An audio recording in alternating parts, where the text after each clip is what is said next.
25, 24, 23, 22, 21, 20, 19, 18, 17, 16, 15, 14, 13, 12, 11, 10, 9, 8, 7, 6, 5, 4, 3, 2, 1, 0. And there isn't one of us that doesn't want to be someplace else. This is what we do. Who we are.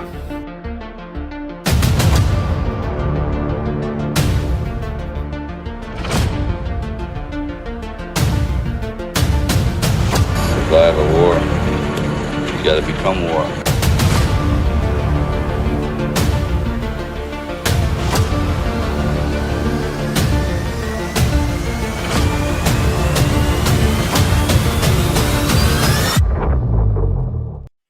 Boom, and welcome to Rambo and Frens. You guys are in for a treat. Heck, I'm in for a treat. I am super excited about this. I'm not going to take too long saying hi this evening. This is not the normal time I do the show, and that's because one of our guests is literally on the other side of the planet. I'm completely honored, first and foremost, that all of these gentlemen have come on the show. I hope that it goes as well as I anticipate. But you will have to bear with us. There is going to be 5 brilliant people and me all on the screen at once. So I'm hoping that it goes just like some other times that we've all gotten together. Everybody on this panel is unbelievably brilliant. Each one of them has key roles within this movement, and I could not be more excited to do this. So what I'm going to do here is I'm just going to bring everybody on one at a time, and we're going to say hi.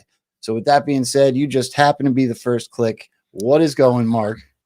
What is going on, brother? Thank you for having me on this show. This is like an epic crew of some of my favorite humans, and I cannot wait to see where this goes. Yeah, and I got so excited that I forgot to do this. You're going to like this clip, Mark. I don't know if you've seen this yet, but check this out. Chance to talk to my friends. These are my friends. These are my friends. I love it. My favorite lunatics here tonight. Yes, I'm guessing that's this one. Oh, there. What's that? Yo, we in the house. I just did that. What's up, Smart Paul? Sorry. How you doing, buddy? Doing good. Glad to be here. My man. All right, let's keep going. JFanon, what's going on, buddy? Crikey. Good to see you, Joe. He told me he was going to do something. That's awesome. Yeah. That's not a hat. This is a hat. Now I see everybody's doing. You guys are in for a treat tonight, man. This is going to be fun. All right, so we got John. We got Smart Paul. We got Mark, 8-track. Now, beer at the parade. I need to pay for my Julio. Timmer. What's up, beer? I think I picked the wrong week to stop sniffing baby powder. Well, let me just say hi, but beer, I'd like you to do the honors of really introducing this gentleman. But man, what an honor to have all of you, and especially Burn Notice. Tim, what's going on? I'll tell you what, if you keep that hat and coming through the southern border, you ain't paying for anything for at least 6 months. Oh, team, that's not a hat. This is a hat. Crocodile What's Dundee, up, man. fellas? How awesome is Oh, my this? God. JF looks more like crocodile dung beetle, as far as I'm concerned. You know what I'm gonna do? I'm gonna log out. I can see that I'm completely pixelated. Like what the F? Yeah, but we like you better that way. Oh yeah. Can you see that? Those pixels? Nope. All right. Not really. You are frozen pizza, bro. All right. All right, let me introduce my friend Burn Notice. I got on Twitter, what, Timmy, maybe 5 years ago, give or take, 4.5, something like that. And I got the only reason I got onto Twitter was Q had gone radio silent for a while, so I got bored. I went back and started reading the Q drops. And I noticed that Q was hitting all these Twitter accounts, and I didn't really know what Twitter was because I'm old and passe. And so I thought, well, I'll open a Twitter account. And my first tweet was, "I'm new here. Can anybody show me how this works?" Well, somebody did. And this Anon said, "Hey, when you drop, tag all these names." I didn't know what tag was. And she goes, "Well, just copy and paste these when you drop stuff and people will find you faster." And one of them was, I think, @Burn Spy or @Burn Notice or something like that. So I dropped something and then I decided to click on everybody's name and read what they were dropping. And whoever Burn Notice was, I'm reading this and I'm like, whoever this is, they're effing brilliant. And so I just started reading everything that was on this dude's thread. And after like a few days of that, I didn't know any better. So I sent them a DM and I said, "I don't know who you are, but something tells me that I'm supposed to know you as a person. Here's my real name. Here's my cell phone number. And here's my business email. Let me know if you want to talk." And 3 minutes later, my business email lights up and there's a picture of this guy with his wife and kids and his real name. And he and I started a friendship. And he was the first person I ever doxed myself to on Twitter. And once I got to know him, he was the last one I ever doxed myself to on Twitter. Lesson learned. But me and Tim have been together for 4 or 5 years, and we've been through a lot, and we're going to talk about that tonight. But I just said to him, I go, something tells me you're going to help me through this ascension process. Don't leave me behind. So me and Tim have been through a lot together. I really am proud to call him a friend, and he is a friend in every sense of the word. And this is a really exciting evening for me to see you finally show your face on the internet. So the floor is yours, my friend. Oh, look, thank you for that introduction. Years ago, we had ideas of doing a beer and burn show, and now it's, what is it, beer, burn, and bros. It's it's a great honor. It's been a wild ride together, as we all know. Yeah. Can I want to jump in on that because I'm a bit of a latecomer to this whole circle of people, and I don't know that I could ever put into words how grateful I am that I've met this group of people. So I got welcomed in like it was, I mean, like I've known you guys forever. And for y'all to come on and hang out with me on my little platform, it means the absolute world. And Beer, if it wasn't for you and some people that introduced me to you, I think I'd be lost. Like, it's literally, I feel like I'm in a family. So I just want to say thank you to all of you because I've met every one of you through that whole process, and it's just been amazing. Yeah, we got to get Johnny back pretty soon too. I'll pop back in. John's waiting. John's in. Where? I don't know. He said he was in. He wanted me to tell you, so I told you. Not my problem anymore. Hey, Smart Paul, you're a little bit quiet, so you might want to kick it up a little bit, please. He's on the wrong show. I don't see him. Tell Paul to keep trying. Testing 1, 2, 3.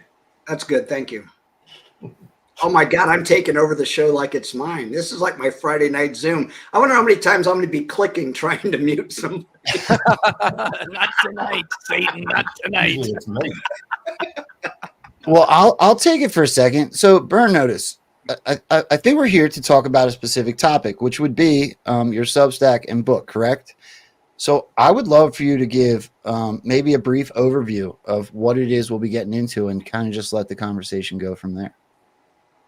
Yeah, okay. So apart from obviously being united through the Q research community and developing all these friends, years ago I had a couple of friends, David and Chris, and we started a conversation about the patterns of the mind because it was, we were starting to contemplate where beliefs live and why do we change beliefs at different stages of our life, and where does guilt live? Like how is it that you can be racked by guilt and it can have a physiological response on your body? And so we started doing some self-experimenting, and we we set up a month where we thought three guys we're going to spend an hour and a half every day talking and about what we're learning, what we're contemplating. And so we went off. No coffee, no alcohol, no television, no non-work related internet, no sugar, and no bread. I think was the other one. And we kind of just did a purge and a cleanse. And we played a game called self-observation. And we had to just identify where all our thoughts were coming from. And the only one rule was you weren't allowed to judge yourself. And so each day, after one day, we had to develop another rule, and that was you weren't allowed to judge yourself, that you judged yourself.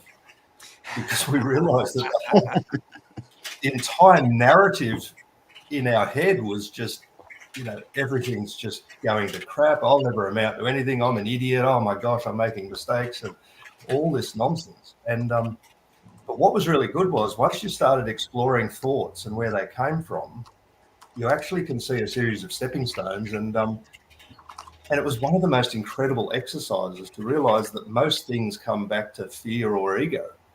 There's something that you're worried about happening, and you've got a narrative around that, or there's something you feel entitled to because you deserve better. And essentially, that was the origins of all thought. And anyway, so we played that game. That led to probably an 18-month-long conversation, which after about 6 or 12 weeks, I said to the guys, because I was narrating our conversation and keeping diary notes, and I said to my mates, guys, I think we're writing a book here. And about 6 months later, another friend of mine, he rang me up one day and he said, man, I'm so in my own head at the moment. I wish someone would write a book to teach me how to get out of my own thoughts. I went, bro, I can't believe you've just said that. This is kind of what we're potentially writing. And so we invited him into that broader conversation as well. And in the end, we kind of called this thing, this realm of thought and beliefs, we called it an egregor, which has very ancient kind of mystic connotations. And we thought, oh, well, that's a bit of a clean whiteboard. No one much is talking about egregor. So we borrowed the word, and essentially, to summarize it, an egregor is an energized thought form or an energized idea that many people can buy into and actually grow it, make it extremely powerful. And you can even run nations with these energized ideas. And we'll come to it a little bit later, but the media can create, and one of the very good egregor in recent years has been Orange Man Bad.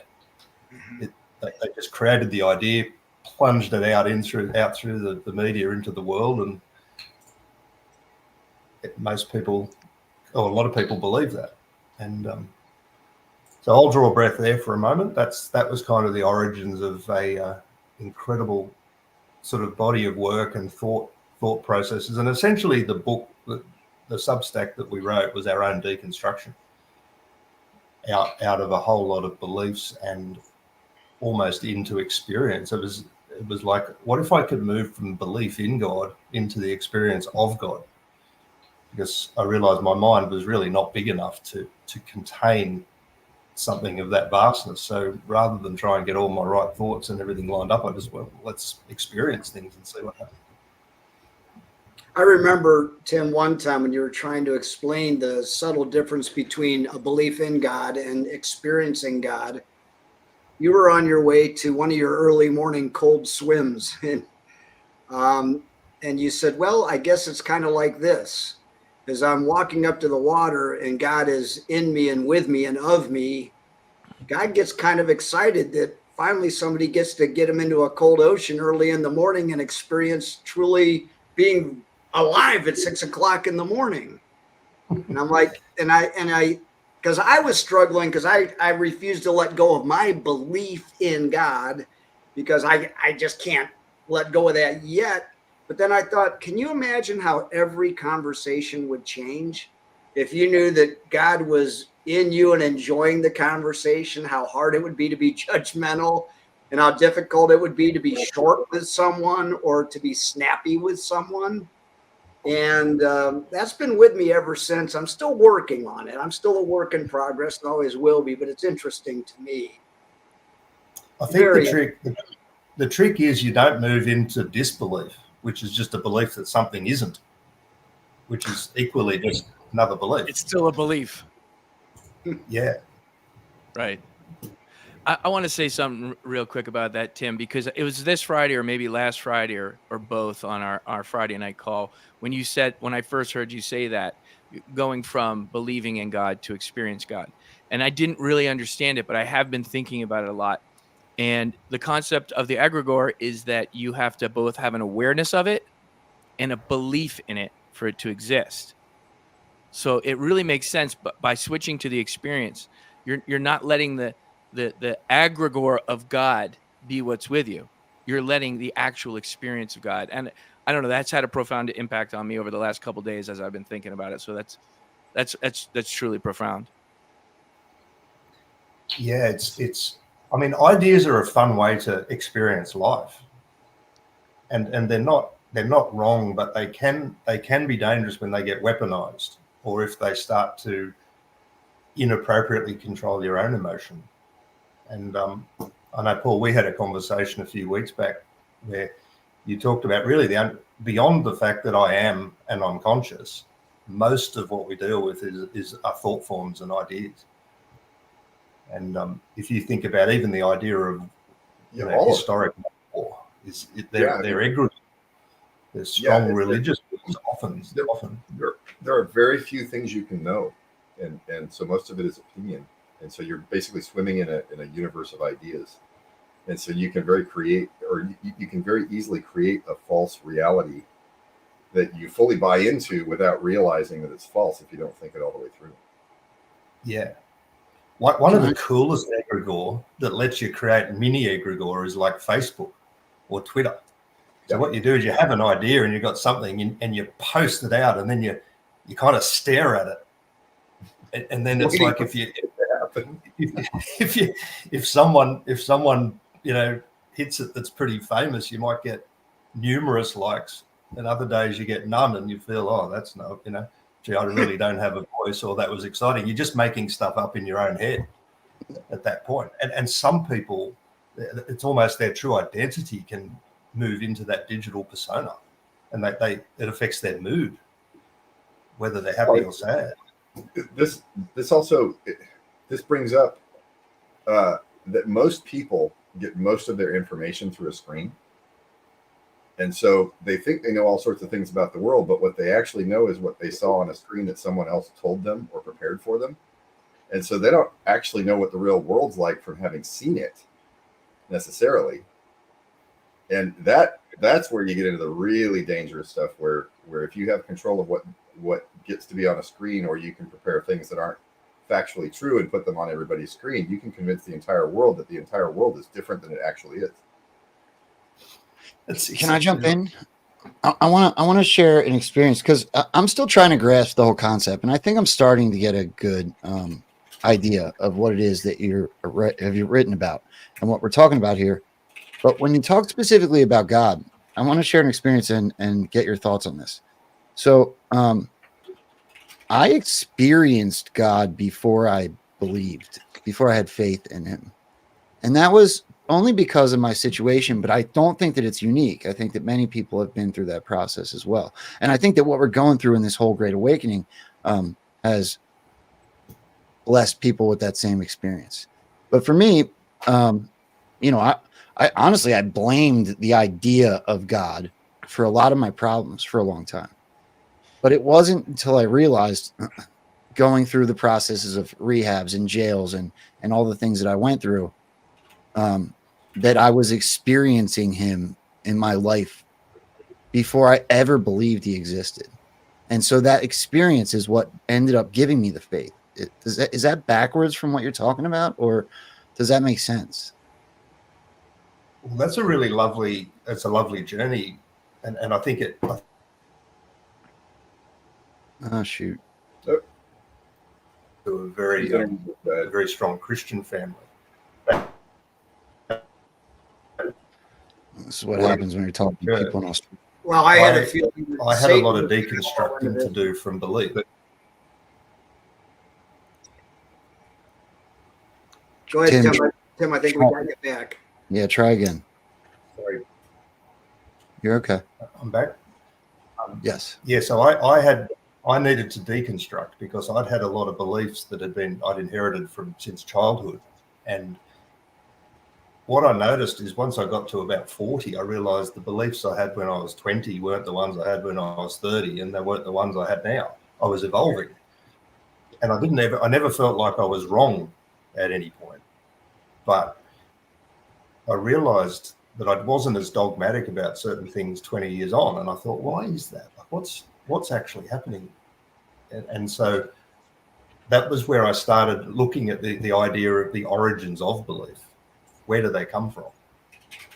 And they can come, I saw someone in chat, it might have been Codepont, talked about victimhood can be a huge part of what informs your belief, and equally so can religion, and all sorts, like an idea that I'll never amount to anything. You can build an egregor around your own identity in that space. And what then happens, one of the things that we realized we were doing, and this is probably a really key little bit to understand this, humans are addicted to applying meaning to experiences. And that was the thing. When we stopped doing that, you just have an experience. Like, I got a parking ticket. Doesn't mean anything. Like, it's someone just abused me in the park.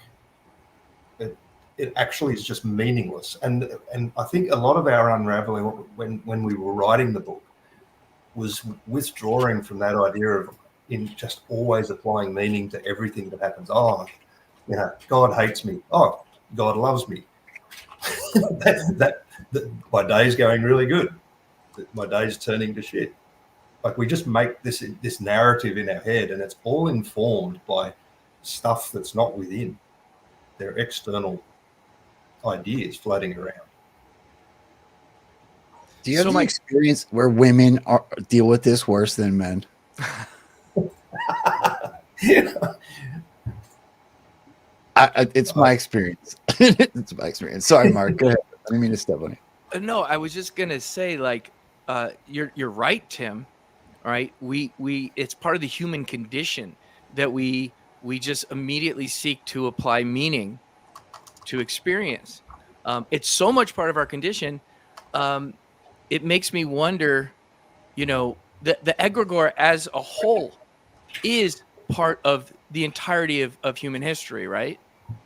And without it, it would be really hard to corral all of these separate souls together on a common mission.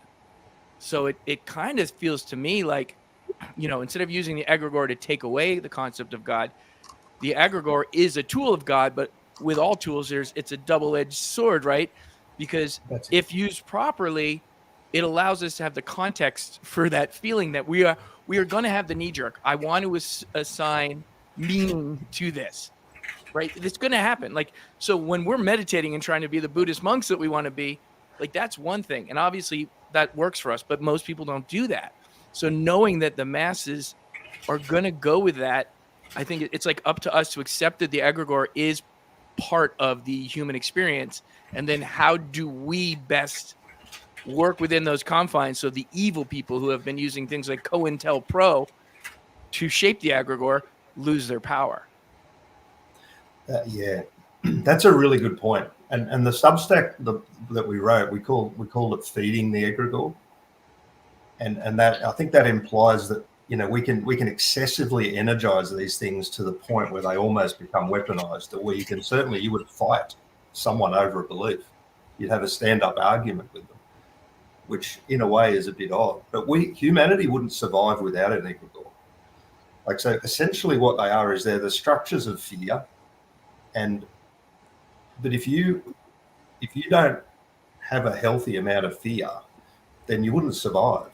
So if you think about this idea of, we're magnificent humans that are here to express love, but if you don't actually care to be here, if you have no fear over death, you wouldn't even nurture your young.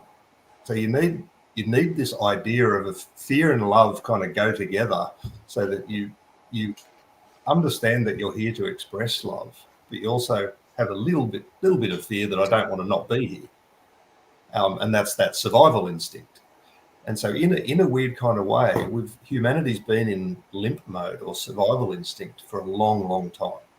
And I think we've got this hive mind that we call the egregor is becoming pretty demented. And we're seeing that now, where people that glue themselves to a road, put their hand in a tub of concrete and let it set for to communicate that there's something really important that the world has to know. And we all do it. And I think that the beauty of what we're going through now is to see these egregor, but to just treat with them really gently, use them, don't let them use you. That might be, so don't feed them.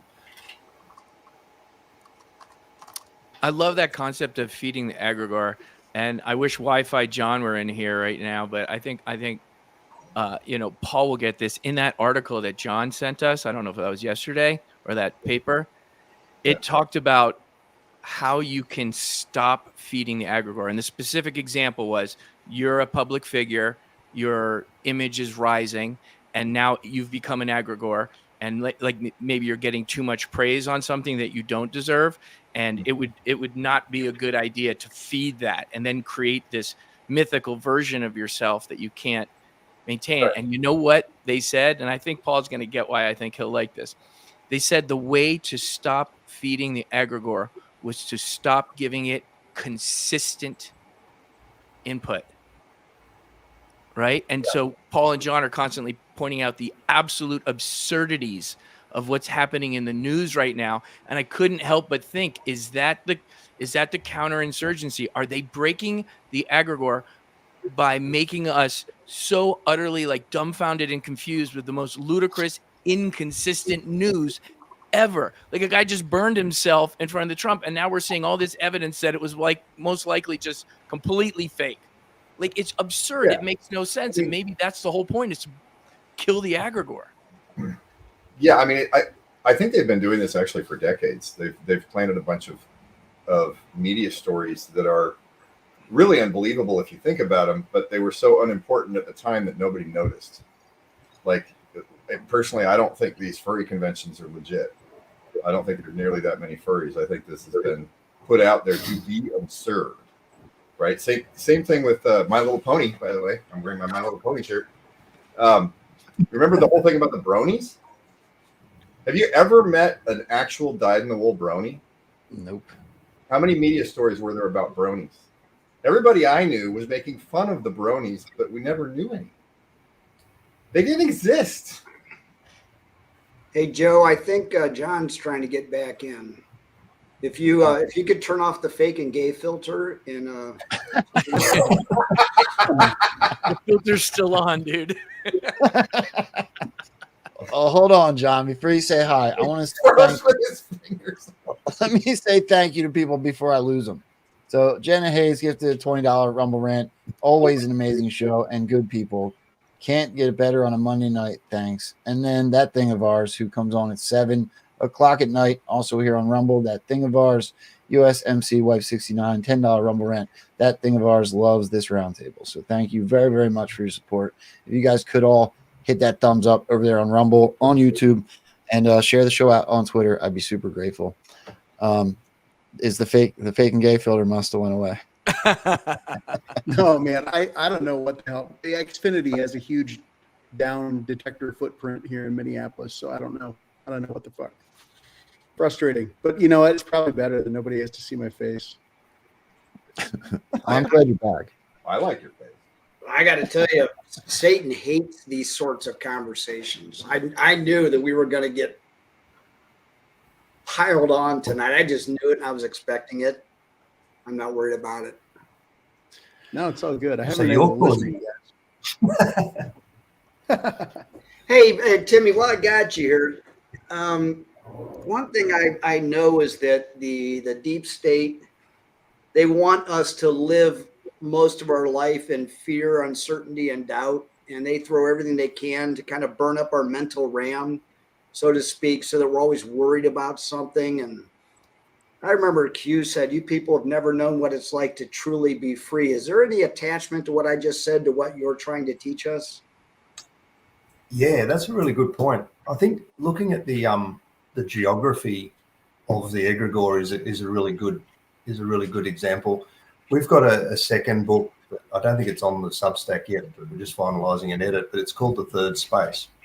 So if you think about in any encounter that you have with someone, there's if you imagine that I'm the first space and that person is the second space, and as you come together, you've got a combined energy field where the two of you exist, and that we could call that the now moment, which is always occurring. It's like the very front of a wave that's always occurring.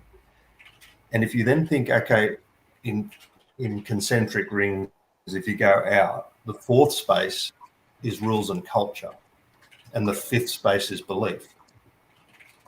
And so what fear does in the human experience is we continually go out to the fourth and the fifth spaces to gather information, which we come and dump into the third space. So a really good example, and this is actually how the origins of the whole book came about. David had this idea. He's a very expansive thinker, and he had this idea that we actually create people by how we observe them.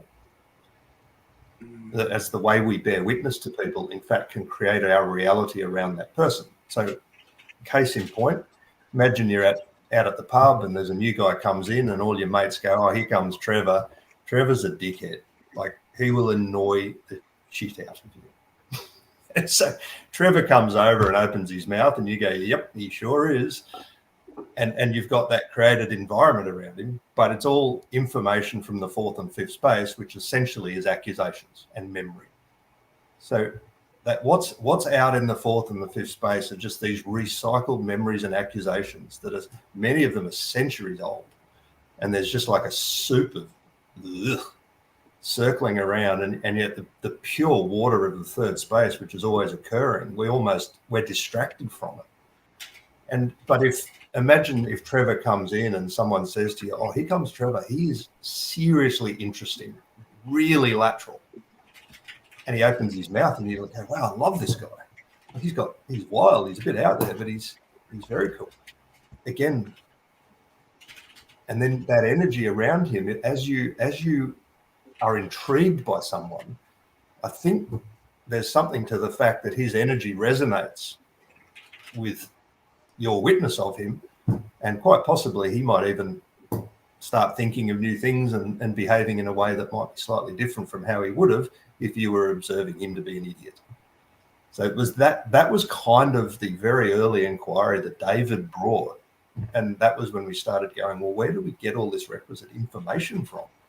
These ideas about people and what's good and bad and what's attractive and unattractive, all the things we know about. The media and marketing absolutely create egregor everywhere in terms of how to live life. What's success look like? How much money should you have? How much do you need for retirement? And there are all these societal norms that are thrust upon us, but we only agree with them. Like if we just choose to not agree with them, then we're kind of free from that egregor. I think, Timmy, that as I was trying to wrap my brain around this, I think egregor could be summed up as almost anything that takes you out of the moment. Kind of like Circle of One dropping in, am I in the right place for a gay orgy? Perfect example of egregor. I was really focused on what you were saying, and then something took me out of that moment. And as soon as you're out of the moment, you're someplace you really shouldn't be, because this is all we get is the moment. This is it.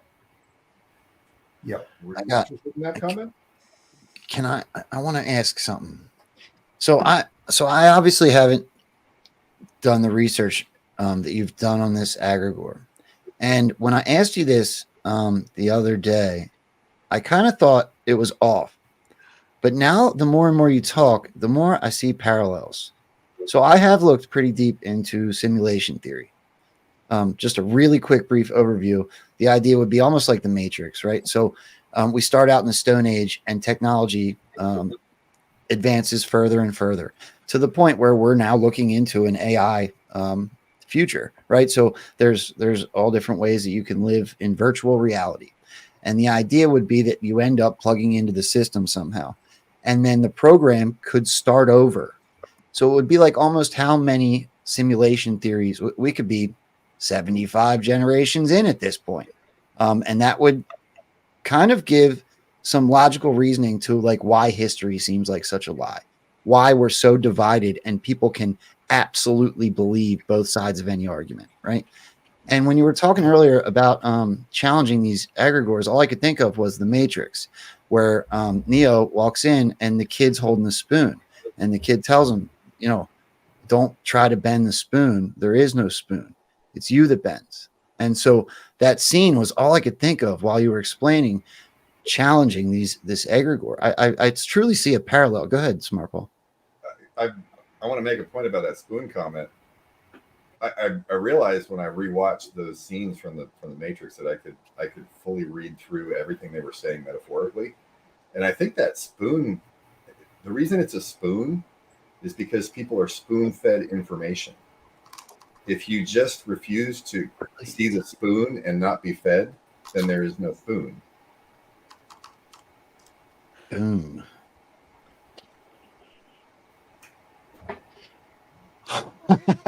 For those of you listening to this and trying to wrap your brain around it, I've been with Tim for 5 years. I'm still trying to wrap my brain around it.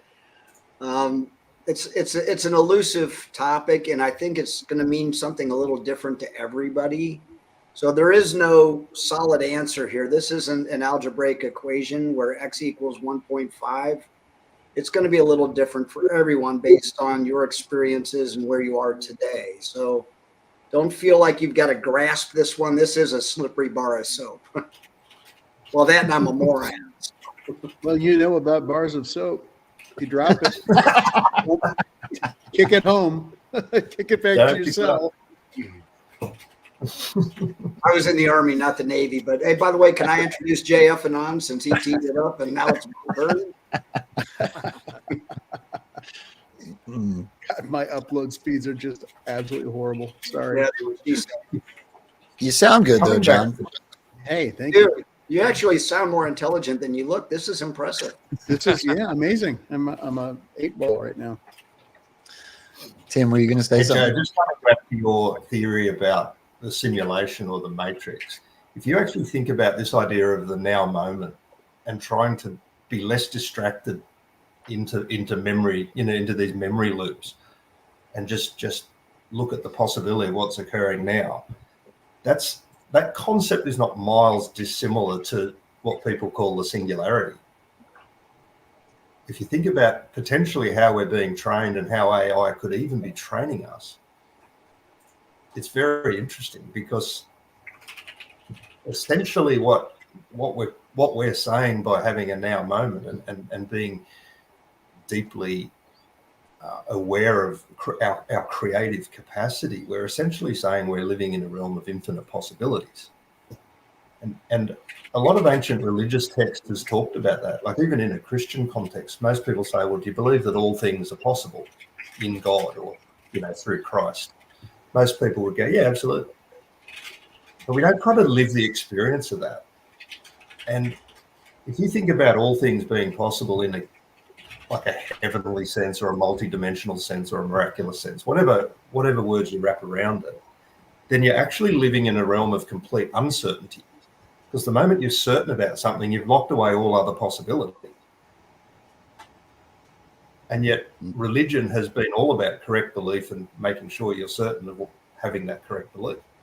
Now, I'm not saying that's wrong. I'm not saying anything isn't. I'm just saying, what if there's a peace and a lack of mental chatter that can exist beyond that? I think one of the lessons I'm being given is trying to become comfortable in my uncertainty. Yeah. Can you explain? Yeah, I was talking with my BFF, the Vigilant, today, and we were talking about how people approach God and maybe even Christianity and those things always a little bit differently. And, one of the things that I got when I gave my life over to the Lord was this certainty that I'd be okay forever. And that really helped me a lot to let go of what's coming, because there's nothing anybody could take from me. You know what I mean? Including my life. I almost became kind of bulletproof, I guess. And I've got to remind myself of that often, because I'm human. And, when things get a little tough, you sometimes become a little bit uncertain about things. And I'm starting to be okay with that. The search of safety, security, and certainty is futile. What a waste of time, and what a waste of thought, and what a waste of energy. Kind of brilliant. John, do you want to? I hate you're struggling over there. Do you want to jump in? I'd love for everybody to chime in if you got anything. Yeah, no, I'm sorry. I'm as distracted as anything. I'm trying to resolve this shit, and I try to think of other workarounds. My phone is shit too. Anyway, I would say, like, with this, thinking about in terms of the egregor or egregores, in terms of how they affect people in their everyday lives right now. Thinking about it, Carl Jung has a lot of there's a lot of information in his philosophy, and specifically the collective consciousness that he talks about. And it's really interesting when you think about it, because one of the things that he said is that no matter who you are, let's say you become a CEO, you become an attorney, you become in some professional capacity, or any job for that matter. You end up having to sort of craft a persona and a mask, because lawyers act a certain way, lawyers say certain things, lawyers do certain things. In a way, the whole idea that, like, I know I have good friends that are attorneys, and they can't talk about their conservative politics and their support for Trump, because they would probably lose their jobs at these big firms. So in a way, so you have yourself and your own person acting incongruently with the face that you show the world. And especially when it comes to work, you have the little extra reward because you're getting paid, right? You're getting paid to wear that mask. And at some point, Carl Jung says, look, there's a real danger here of possession by the persona, mistaking that mask for yourself. And so in terms of an egregor, it's almost like you've created this egregor for yourself. Like, okay, I'm this person and I act this way. I'm trying to think. There was one other point that I remember seeing or thinking about earlier today, and it was okay. So I saw this in an article and I clicked it. So this guy writes, it's rather like the scene from The Life of Brian, when Brian tries to get people to stop following him. You're all individuals, he exclaims, and they all reply in unison, we are all individuals. And it's this thing where people kind of prefer ideology, because independent thought is too difficult. Yeah, John, you've teed up beautifully that climate clip that I sent to you, Jay. Do you want to play that? Was that the? I think I know which one you're talking about. Not climate. We're like having musical internet problems. Yeah, it's Joe and both locked up. I knew Satan was going to go batshit crazy over this one. Sorry, have you got me again? Yep. Yeah, and just Timmy, a little. Joe, bit if you could later, tee up that climate. But Joe's having some issues too. He's locked up like deer in headlights. Just letting you know. And while we're waiting for him to come back, for those of you listening, I've known Tim for a long time. And you talk about mind over matter and his just confidence in things that he can do. I've watched him cure his own cancer twice, melanoma. And I mean, it's just absolutely astounding. The guy, he's just so confident what he's capable of doing and not doing. It's just amazing to see somebody who's just I don't know, Tim. You just inspired me in so many different ways. I don't mean to fanboy all over you, but you've really been a great friend and mentor to me, and I'm grateful that I got to meet you and know you. Very grateful. Thank you, man.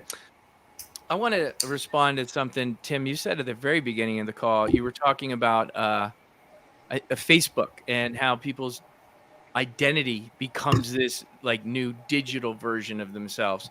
And I know we all, when we're together, we always talk about cognitive dissonance and how waking people up, you're fighting that cognitive dissonance because their whole beliefs, their identity is based on a lifetime of lies. But putting it into this, the egregor is, it's even a little bit more daunting because forget Facebook. I don't know who's making all that noise. Is that John? Mute. No, it's not me. If you look beyond, like before Facebook and everything, right? That article that you sent, John, was awesome, and I read it like twice. It described an egregor as almost an entity, almost like a person, right?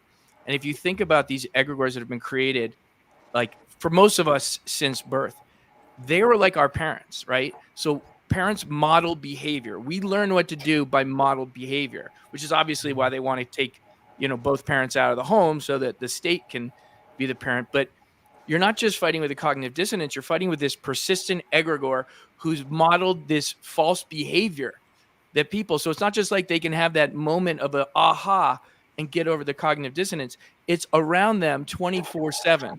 And it's bombarding them with, COVID was the Antichrist, right? It was a false egregor of fear that was used to control behavior, right? So if you're surrounded by that, like, again, I hate to do this every time, but going right back to John and Paul, it really makes sense why they keep pointing out the absurdity of everything around us. The absurdity and the inconsistent messaging is going to break the spell on normies more than us giving them facts and forcing them to deal with cognitive dissonance, because that's a really strong psychological process. You can't really beat it in most people. I mean, come on, most people we know are full-grown adults and still won't let go.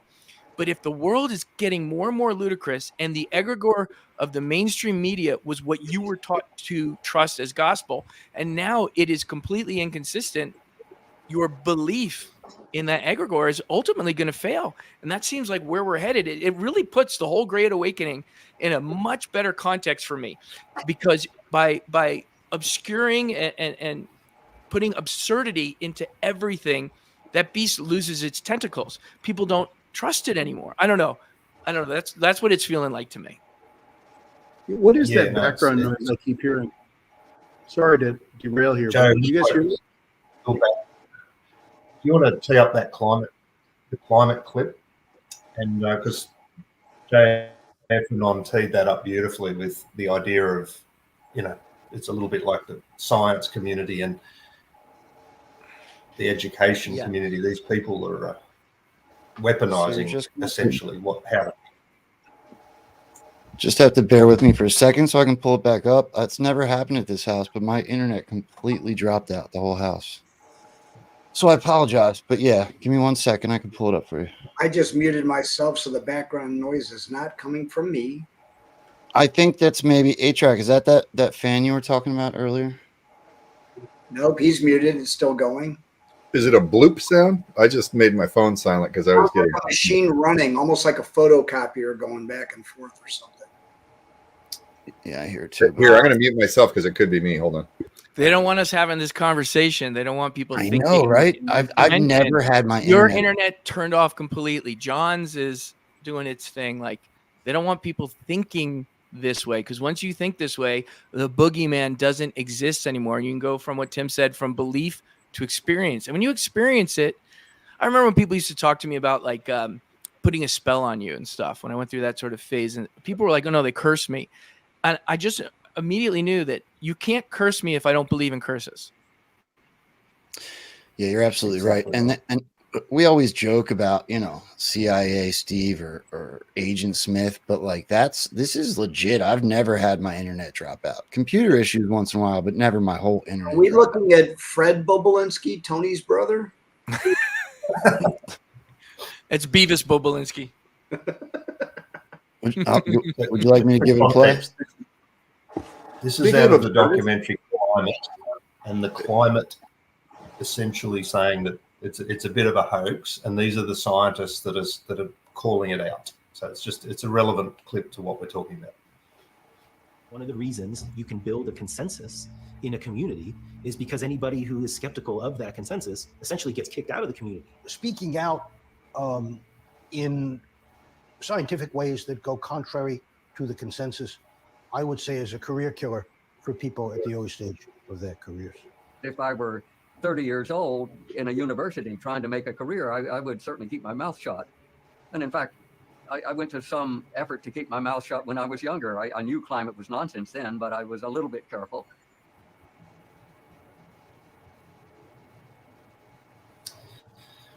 Interesting. So they're professionals that are scared of speaking truth as they understand it. And so it's a good way to understand the egregor. So it's like these massive pillars that exist throughout society. So think about the economic egregor. There's a religious egregor, and then there's a scientific medical egregor. If you leave the mothership or that pillar of truth, you're a heretic, you're a quack, or you're a hippie. And these are these accusations that have been seeded into society. Don't leave the main narrative. Don't challenge the norm. I've believed I was every one of those things. Got an egregor present. Joe, you are so hot right now. It's literally, it hurts my ears. Your mic is that loud. Sorry, I have to reset everything. We're talking okay, about bro. Just letting you know. Yep, I appreciate it. This is crazy. Yeah. Tim, it's Did you get anything? Did you guys get anything I just said there about the pillars of society or not? We did up until you locked up, but basically you're talking about don't leave the mothership, and that's what's kind of beating into our head, that as soon as you deviate from the norm, which is really breaking out of the matrix, at the end of the day, it's standing on your own thought and your own beliefs at the expense of nobody else gives a shit. I don't give a shit what you think. I really don't. Yep. And by the way, these egregores, it doesn't just exist in the NPC or the normie world. The Anons have them. Everybody. They're everywhere. They're everywhere. And we don't know which things are ultimately true or not. Paul and I have posited and gotten a lot of hate for saying that, there is a possibility that Barack Obama and Hillary Clinton are actors. They've been actors their entire lives, and they didn't actually do all of those things that everyone believes that they did, that egregor is all about. And so we depart from the egregor, and everybody's like, you guys are fucking nuts. Well, really, are we? Because who told you? The media that you don't trust, or you want to take the cafeteria plan and say, well, I'm going to believe this, but not that? You don't have sauce. Oh, yeah, that's the other good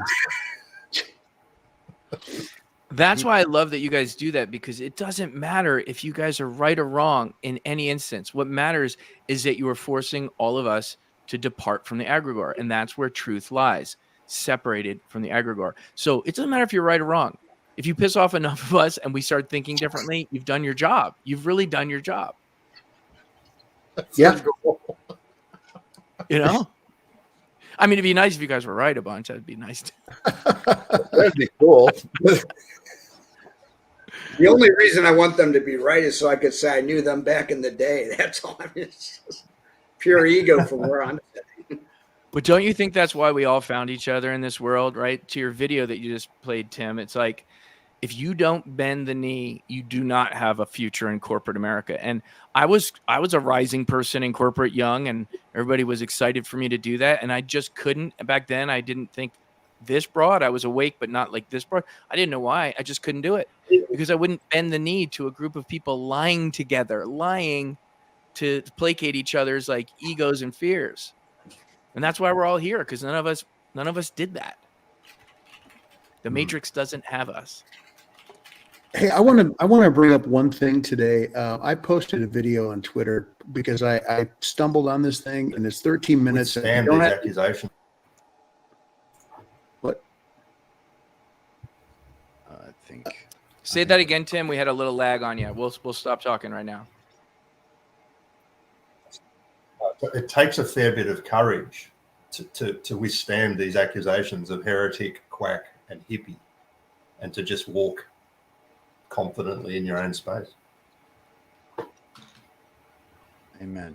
John, you want to finish what you're saying? Yeah. So earlier today, I was just looking at different stuff, surfing, looking for egregor articles and things. I stumbled on this movie, and I posted it on Twitter and Truth. And I posted it because I watched it. I watched the whole thing. And to tell you that I was 100% moved. I mean, I've never felt more hopeful for humanity watching this movie. It's an animated short, and I can post it in the chat for sure. Just got to grab the URL. I'm going to post something else. I've already clipped it.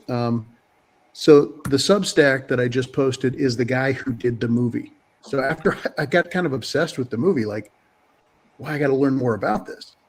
And as it turns out, this guy has been thinking this stuff for quite some time. It's fascinating. Here we go. The movie is called Kingdom.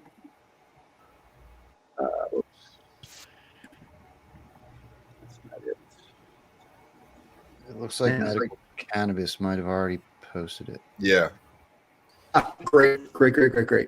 I watched that movie. I was in tears because of the last part of it. It describes the journey of waking up, of being awake, and what it's like for those first few people that have this spark, and they get ridiculed and they get laughed at, and it's all done with symbolically. I mean, with people, but illustrations. But the end when the man, one of the characters in there who's become has a soul spark, he is confronting his own demons, and he sees this little boy and he hugs. Yeah, okay, this is where I get emotional. I'm really glad my camera's not working, because honestly, you see this scene and you see him heal his past trauma of himself, and only then can he stand up and be like, okay, now I can lead all you. Let's go do this thing. And then the ending scene where you have all of these people that were spewing the hate and spewing the egregors and doing all this bad shit. They all get knocked down to the ground and they start puking up all the black. And then the people that had been the soul sparks, that had been the oppressed, they put their hands on them. They hold them. It is such a beautiful thing. And for those of us that have relationships that are tattered because of this whole thing, that's where it hit me. I can't. I'm not going to watch it right now unless you play it. But then I'm really glad my camera's not on. Well, I do have it. I wanted to put it up for a vote. If you guys want to see it, it is 13 minutes. But if it'll help the conversation and you guys all want to see, I'll be happy to play it. Are you playing the animation we all watched today? Correct. Yeah. So for those of you, if you can, the music itself is actually there's no words or anything, but I have really good speakers on my computer, and the drums are very compelling, and it builds up. So if you have good headphones or good earbuds or whatever, I would say I found this to be very eye-opening for me and very timely for my journey. I loved it. Yeah. I'm just worried about the connection issues, Joe. If it's gonna, well, we're gonna give it a shot. Well, if you would want, I could play it if you'd let me share a screen. Because I'm having no connection issues over here. I think I'm good now, but it's up to you if you think that's better. Let's give it a shot. I don't think there shouldn't be an issue. I'm hoping that's fixed. Let's go for it.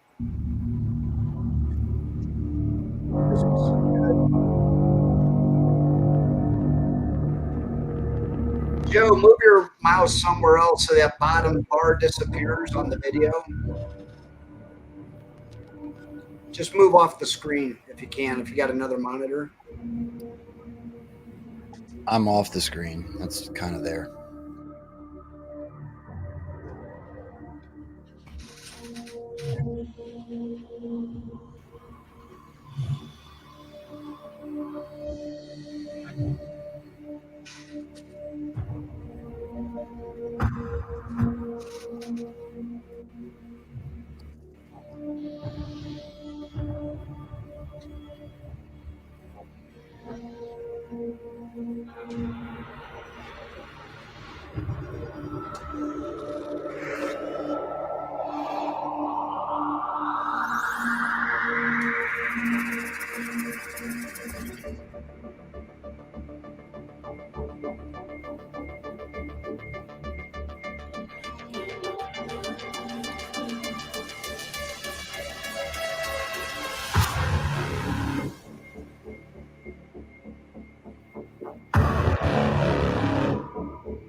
Wow. That was awesome. Yeah. Thanks, John. That that was such a good representation of kind of what we're talking about, wasn't it? And Yeah. it leads to the idea that if something is going to be put away, something as vast as these thought forms that have existed often for millennia, they have to be put away within us as well, because they've caused trauma. Like humanity could even be considered as a trauma victim. And I mean, you think about the egregor around a doctor just saying to someone, you've got 6 months to live, and the energy around stuff like that, when in actual fact, the placebo is also a powerful, someone just believes that they're on the real thing and they heal. I mean, it's everywhere. And that just shows how all pervading it can be. And I'm kind of saying that everyone who gets sick is in an egregor or anything like that. Don't misconstrue it. But humanity has just been here for so long. And I think that's why a lot of us talk about doing the work within first, find those aspects of life that are affecting my behavior or creating emotions that are not helpful. And I think at this point we're all, I'm happy to put my hand up that it hasn't been, it's a bit of a clumsy journey. It's a little bit ugly in different stages, for all of it. But again, we don't have to troll back into the memory of ourselves and judge ourselves for not being at the right place at the right time. And that's really stunning. John, that was awesome. Yeah, thanks, man. The timing is, I mean, this was just released, 2 weeks ago, not even? Crazy. I mean, it's insane. It's almost as if it was supposed to be released. I saw somebody had pointed out correctly that it took him 6 years to do this. Wow. And it's so powerful. And Jody in the comments, I was just going to type this, but I might as well just say it. You said you had tears, Jody. I legit ugly cried at the prospect of repairing relationships, particularly some really important ones for me. And yeah, it's such a powerful 13 minutes. It hit me at just the right time today, because I had gone through a very intense therapy session with a friend of mine. And I mean, I went through a lot today emotionally, and I mean a lot. And when I was done, my friend said, wow, you had a rough go of it. Go do something nice for yourself. And I didn't know what that meant. I had nothing. And I'm like, well, what do you mean? He goes, well, yesterday I took myself golfing for 8 hours and was out in the wilderness by myself, playing in my bare feet in the sun with the grass between my toes. And I thought, well, what would I do that was nice for me? And literally 5 minutes later, John texts that to me, and I got to sit here with Mrs. Beer and watch that. And man, I had an ugly cry, because that guy was doing exactly what I was trying to do today, but he was doing it. I had to let go of a lot of stuff today I thought I could never let go of. When we were starting out, exploring the writing of the book, one of the early concepts, and we played with just ideas, metaphors, theories, much like John, you and Paul. And one of them was, what if the fall of mankind, when Adam and Eve ate from the tree of knowledge of good and evil, what if the fall was actually the fall from spirit into the mind, into this realm of the mind and the realm of knowledge?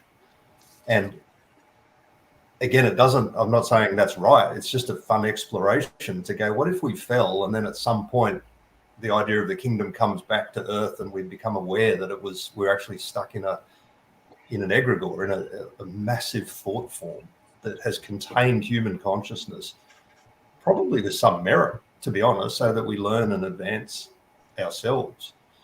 The other metaphor that potentially works is we looked at what if humanity's the prodigal son that left, and we had to go out and eventually learn what we needed to learn, become completely demented, and then wander back home. And That makes a makes little so bit of much sense. sense.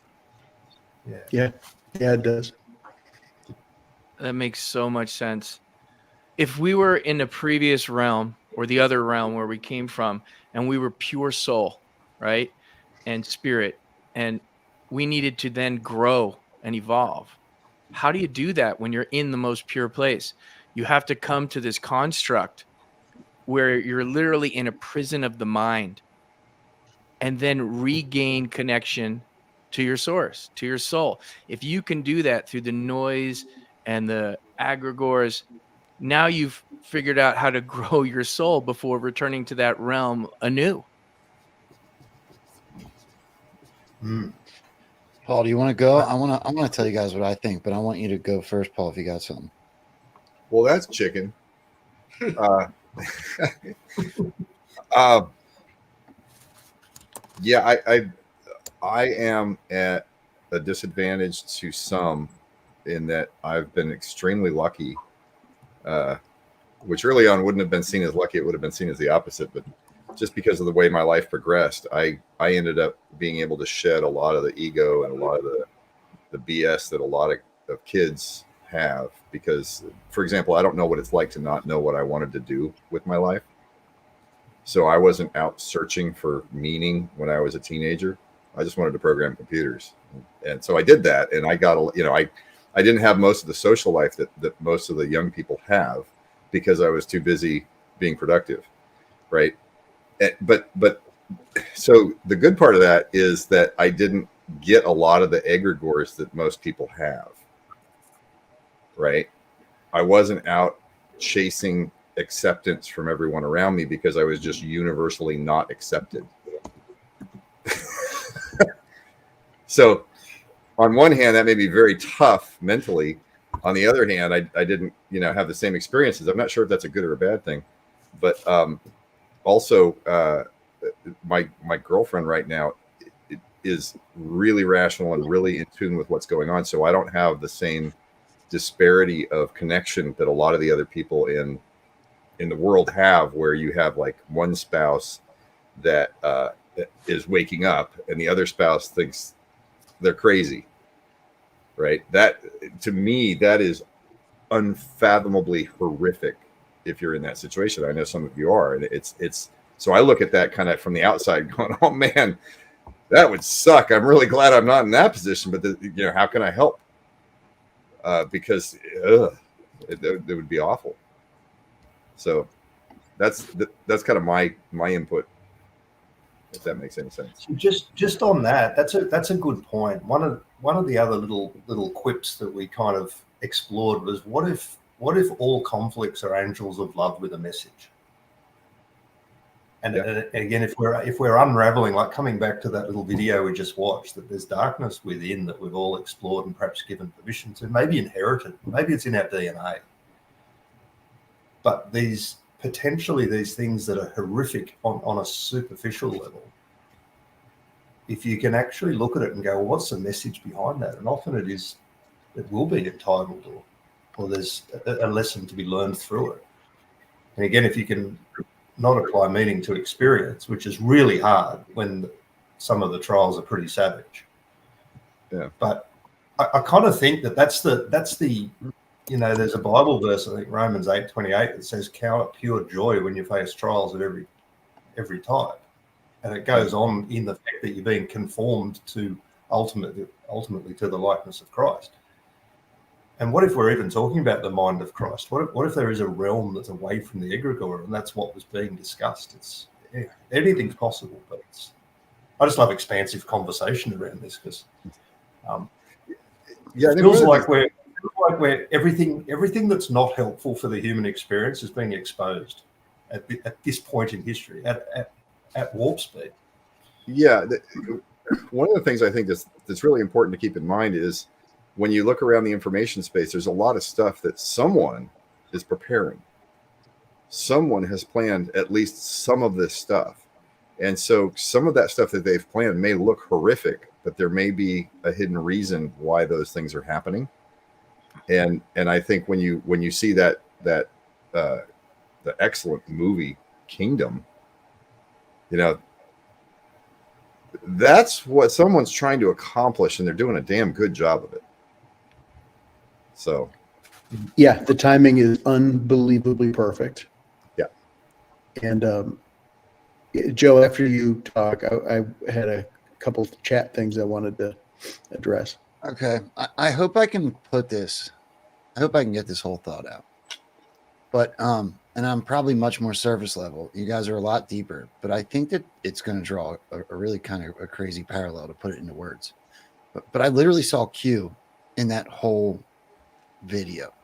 So the sword for me represented the military, the civilian alliance. When you started at the bottom and you woke up like the lowest of civilians, like I don't mean to call Anons that, but there was a small group of society that was tuned into Q, and that great awakening process happened from the ground up. You just talked about planning, but I believe that this thing is biblical, like we were told. And if that sword does represent that shining sword, dark to light, you watched everyone's black mark turn to light. I looked at that sword as my favorite drop. This has never been attempted before. Military civilian alliance. And if it's biblical, it started with the people, and the puppets, mainstream media, had to come after society had woken up. And then the whole redemption part of it, and then the third eye, which is where I think that we are attempting to be with this egregor conversation, with all of the conversations I've had with John Smart Paul, and a bunch of amazing guests we've come on here. I don't think that it is about whether we're right or we're wrong, but freeing our minds. And that third eye part really, I thought, was brilliant. And the whole redemption of the mainstream breaking their strings and ties and also waking up, I tend to believe that's already happened. I think they were forced, but I think that we will see it the way that the movie played out coming soon. I truly believe that. When I was watching that for the first time this afternoon, I had several thoughts that happened almost before they showed it. And one was, you don't need to pull the sword out and wield it. You just have to believe in it. And you don't even have to touch it. You just have to know it's available to you anytime you want it. That would be metaphorically the armor of God, I thought. And then when he pulled it out, I was hoping he would cut the strings for those people and free them metaphorically. But then when they all got smited down, I was like, oh no. But then when they started waking up, that's when I started crying that even they deserve redemption if they want it right. And I've been saying for 6 years, when we see the media start telling the truth, we know it's coming. That's going to be the last thing that happens. When they start swinging about a little bit, we're seeing Bill Maher do it, and we're starting to see like a Michael Rappaport, starting to see the little cracks in the armor. Well, let's see what happens. Yeah, I agree 100%. I think what's interesting is, those people that were still kneeling down and asleep when the people with the soul spark were standing, the shockwave knocked them over. And Paul and I have talked about the concept of a fish slap. That this is a kind of something comedic to come along, or a comedic term to describe a real event. This is exactly why we posited that, one way to get rid of the CRT egregor, the climate change egregor, the tranny egregor would be for aliens, but not real aliens. They'd be our own people, but they would come back and be the parents in the room and say, you guys are so stupid. And I've talked about this, so I don't need to go back into it. But to have that would destroy those egregors. That would be the shock that knocks these people over. So for what it's worth. I think on that point, there's someone in chat about 10 or 15 minutes ago made a good point. They said you can't really push people to explore this. It's just available for a conversation, and many people would hate this discussion, hate the idea of not believing in something, particularly in a religious context. But the idea of there doesn't need to be a fight. Like if you actually believe aggressively in the egregor concept and you're prepared to fight for it, well, then you're in another egregor. Yeah. Right. Always Right. forming. They're always forming right after the now moment. And what it does is every experience and every new concept, even an invention, it's like, right, what are the rules? What's the culture we're going to wrap around this? What's the belief around it? And some of those things are helpful to manage things and run a corporation. Like the idea of a family is an egregor, but it's a useful one. And so I think that just understanding how they're perpetually forming, always right, like seconds after the occurrence of now. And moving beyond that, I don't know, Joe, maybe set up that other clip with Justin Deschamps, because this is just a couple of seconds, but he explores the possibility of what is life going to feel like beyond. Like, what if we've got nothing to be scared of and no dramas to solve? Goodness knows I've created enough. When the Great Awakening has happened. What happens when the Great Awakening has gotten rid of the cabal? We no longer have these cultural manipulation systems that are in place, and we're trying to figure out what to do with these systems. Because, I mean, our modern media system was created to manipulate culture.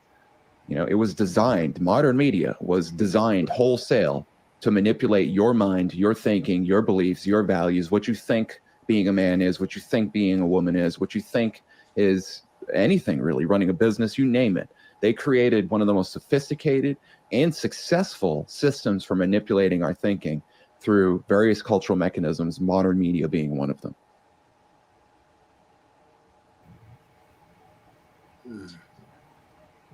He's pretty brilliant, huh? Yeah. I love that guy. Tim, I'm so glad you played that, because what was going through my head before was along those lines, but that kind of helped me understand it. You remember the Never Ending Story, the movie when we were kids? You remember that movie and the nothing spread? When I watched that video we just watched again, Kingdom, that at the beginning when the darkness was spreading, I thought about like sort of the nothing spreading in that movie. And like to what Justin just said in that video, I mean, everything that we are all about here together is dark to light, right? Well, what if, and John, the article you sent talked about how egregors tend to evolve together, like in duality and competition. There'll be like two competing egregors, and that they kind of need each other to fuel each other to grow and thrive. And but that's also how they can fall down together. And I'm just saying it out loud as I'm thinking it. What if dark and light are the egregors, and this place that we land is some in-between place we haven't even thought about? That's interesting. It just came to me. I know it sounds crazy, but right, to get rid of dark, it's like Neo and Agent Smith in the movie, right? Like Christ, Antichrist, equal but opposite anomalies in the Matrix. And Neo couldn't win. They both had to lose together, and they canceled each other out. And that's how they got to the victory. So maybe this whole construct of Earth is to go through that journey, all of us together, to arrive at some final point that none of us have even thought about. Luke, I am your father. I know I'm sounding crazy, but it's just watching that video a second time, like, hit hard, man. You're seeing the darkness spread, then you see the few waking it up. For me, the sword was definitely a cross, and it was definitely Jesus and the armor of God. But it's all egregors. And by the way, Tim, I don't think anyone should be butthurt, to use the parlance of the kids, when you talk about an organized religion having components of an egregor. I don't think that should butthurt anyone, because like Joe, my experience with the Holy Spirit came when I had neither awareness nor belief. I was a full-on atheist when I was visited by the Holy Spirit. I had no awareness, no context, no belief to know what it was. Like this. So maybe in this experience of God, this is how we get to the experience. We have to break down all the egregors on both sides. I know I'm rambling, but it feels meaningful to me right now. I'll tell you a story that happened during COVID in the really the strong lockdown period. So I didn't wear a mask. I had managed to get myself an exemption early on. It was a good thing to do before it went really savage and you couldn't get exemptions. And I walked into a golf club. And I was at the front door, and a big guy who was obviously like probably one of the board members or the executives of the club got really angry with me. And he grabbed a box. There was a box of masks on the ground right next to the door. And he grabbed a mask, turned around to me, and he just went, "Put on this." And he was obviously had a strong belief and a fear and whatever else, like all the egregor concept. And what I did was, that would be an opportunity where the egregor within me could come to the fore, and you have a conflict. And what I just did was I just took 2 seconds to just go really still, drop into the now moment, and just go, there's a being here with me. He's a beautiful soul. And I said, "I've got an exemption." And he goes, "What is it?" And I said, it's a medical one. And the poor guy, he was a big man. I watched his whole energy just shrunk. And he kind of realized what had happened. And he turned and put the mask back in the box and just ran away. Couldn't give eye contact again. But what happened was, if the egregor within me had gone, "Mate, don't start," then he would have gone home and fallen asleep with his wife that night and gone, "Oh, mate, I met another live one today. Some anti-mask, probably anti-vax. Like, oh my gosh, I hate these people." But by just holding the awkwardness of the now moment, holding that loop open, he wouldn't have told his wife anything, but he would have fallen asleep and gone, "I could probably not yell at people quite as much. I didn't do very well today with that guy." And now, whether he does that or not, that's not my business. But if you can hold open these loops, and they're really awkward and they're hard to do, as I said, I can promise you, I am not necessarily good at doing this. I'm getting better. But obviously, the journey to even be able to explore this has been horrendous, because we've all got a bit of a warrior mentality in this. Like, we like to win stuff and be right. So anyway, that's just an interesting story about, how you can transform people by not engaging with your own egregor. It's incredible. That's incredible. This whole thing's been mind expanding. I'd like to ask a line of questions that are a little bit more surface level, unless you guys want to keep going on egregor. It's not very often that a lot of people, I think, get to talk to somebody that are on the other side of the planet, and certainly not a country that's been through nearly as much as Australia's been through. I'd like to ask Tim, and maybe if you guys have any questions along the lines while we have Tim's attention, could you maybe give us some experience of what it's been like over the last 4 or 8 years in Australia, and what it is you think collectively people are thinking about what's going on in America? Yeah. Okay. Look, firstly, we're an extremely lucky country. Like, we have an awesome climate. We haven't really had major conflict. Like, we don't have, the European wars and your revolutionary wars. We kind of don't have that stuff in our history. And obviously, as you know, we also don't have a culture of inherent freedom to the extent where you carry a gun to take care of businesses if ever things get tyrannical. But equally, I think I'd happily admit that it hasn't ever felt like it was needed. So when COVID came, that was the first time that things got really intriguing. The media were literally running shows, not quite documentaries, but running long shows called "What to Do with the Unvaccinated This Christmas," and they were literally training the collective mind to help people. Like, do you invite them? If you invite them, do they sit outside while you're inside? stuff at that level, which was unbelievable. And I know that something pretty similar happened in most Commonwealth nations, and probably in your context as well. Then they had a really interesting thing where they had literally marketed this thing called Freedom Day. And so the lockdown was going to end, but it was only ending for the vaccinated. The unvaccinated had to wait 3 weeks later, roughly. And so you had this period of time where everyone was allowed to move around, but if you didn't have the jab, you weren't. And they were asking businesses to enforce that, so that you had cafes, restaurants, pubs, everyone actually checking for vaccine status. There was an app that people had to download on their phone. And, I missed my daughter's 21st because I wasn't allowed to go out. They ran a campaign to dob in the unvaccinated if they were breaking the law. And people would have done it. Some of the young people would have done it. Such was the intensity and the fear and the commitment to being obedient. I went round to the local supermarket, and there was a young girl who I'd seen there for years, and I didn't wear a mask at all. And I put some groceries in a bag, and she kind of meekly, just as I walked off, she said, "Put a mask on."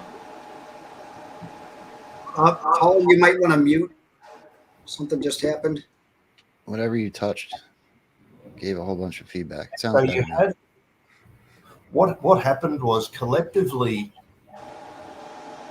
the people who were wanted to be in a position of power were able to, for a while, be that despot that told someone else what to do.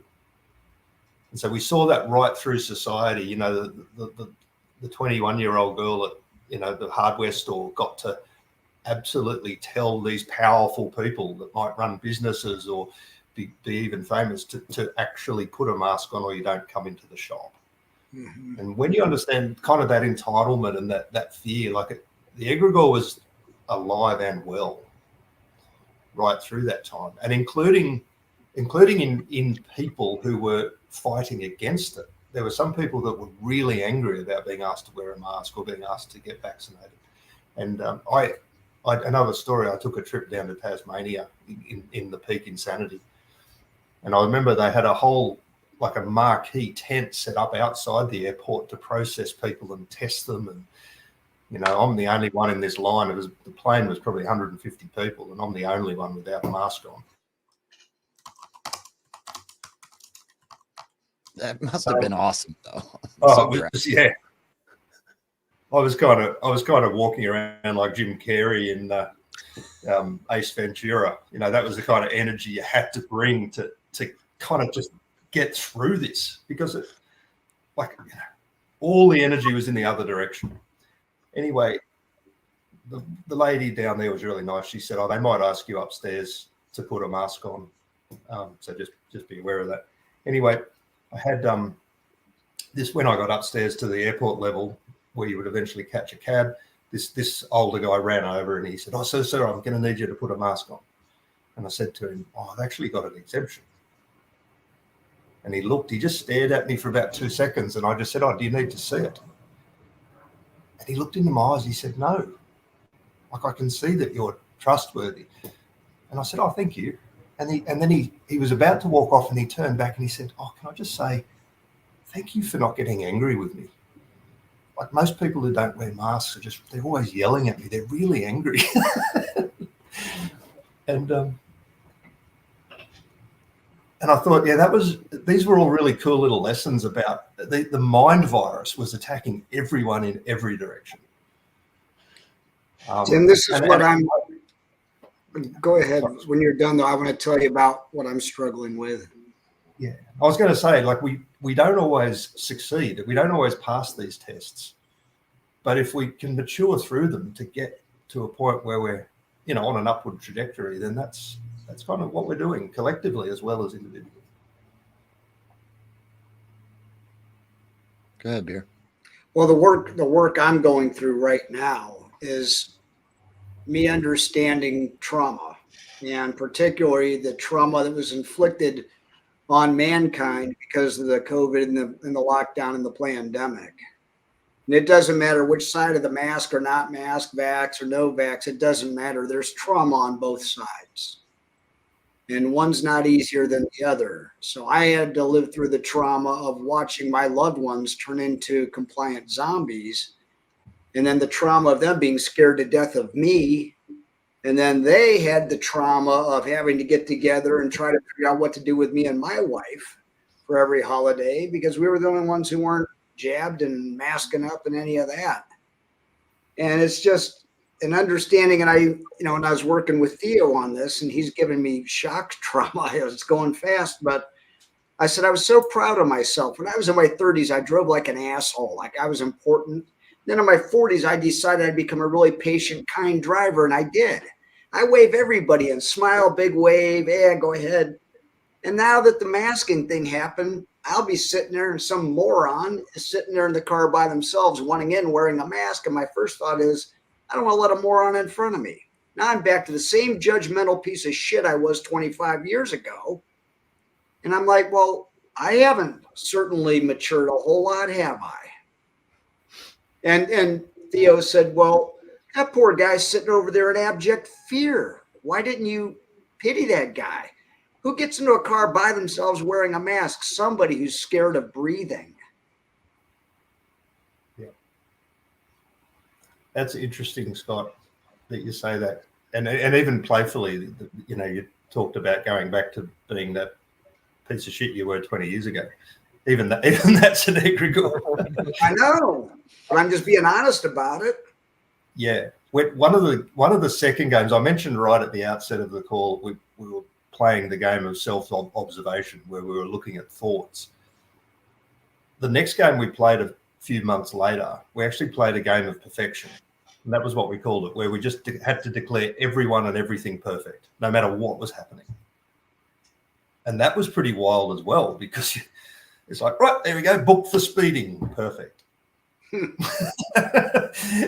And it was kind of a logical sequence from the idea of, well, how do we move beyond all these judgmental thoughts? And it's like, well, the metaphor for us was just declare everything perfect.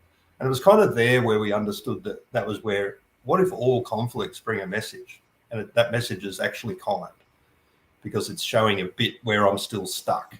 Yeah. And, I've envisaged the egregor at some point, like one of those, those Borg ships on Star Trek, or some almost organic, pulsating, mechanical sort of life form where the walls there's tentacles coming out trying to just attach to you and suck onto your brain. And sometimes the walls are really narrow. And that's kind of how I see the egregor. It's always looking for engagement. And if you understand the two realms that we even talk about now, there's understanding that the human soul is actually a creator. Like we have creative capacity and we have a free will. And yet the egregor is bringing a reality to us, creating a reality and offering it to us. So it's asking for a response. So the two realms are, we've got responders and creators. And essentially humanity has been in response mode, receiving this reality stream that we've got no control over, seemingly. And yet what we're learning now is maybe it's not exactly that way. And Mark, you touched on this earlier. Like if we're a soul that has a free will and we're creators, like we're seriously dangerous.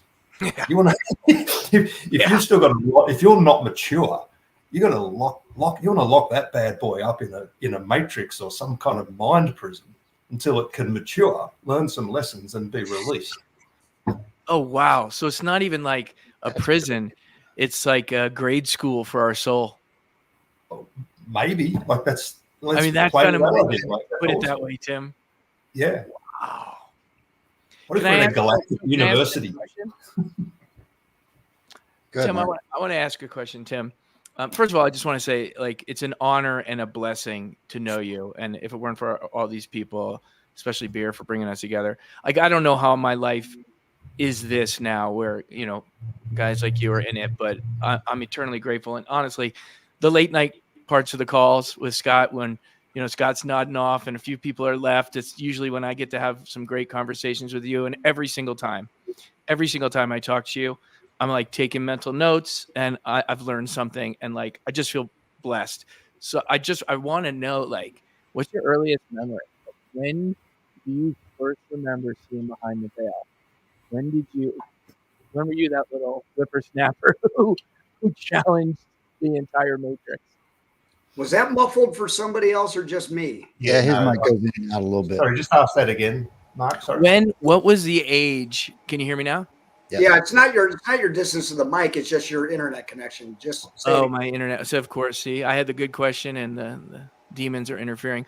How old were you? Do you remember your first memory when you basically saw the Matrix? When you started questioning everything and saw Behind the Veil? Yeah. So again, I was pretty religiously indoctrinated from birth. You know, like I from 3 to 6, I lived on the Solomon Islands on a remote island, like seriously, which was really cool. Like I had an awesome upbringing in those kind of ways. But it was, I remember, I was very much tethered to the whole system. Like I got a, you know, uni degree, mortgage, just doing everything the egregor says you're meant to do. And that's fine. It was a fun life, and that was awesome. I have rich memories and a family to go. But there was one time I remember. I'm gonna suggest I was about 40 years old, and I was starting to challenge this idea of why is 95% of people going to hell? Like, is that true? That sounds like that history's being written by the winner, but the winner says that everyone's lost. And so I was kind of like, have we got something wrapped around there, like a system of doctrine that might not be exactly true? Might be, probably there's shoots of truth to some extent in this idea of a fire process that refines, but is it forever?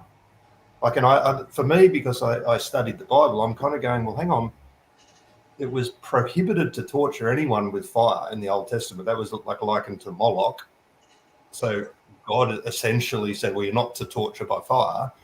And then the concept of Jubilee was a limitation on punishment, which was 50 years. If the slave hadn't worked off their debt prior, you had to declare Jubilee and set them free.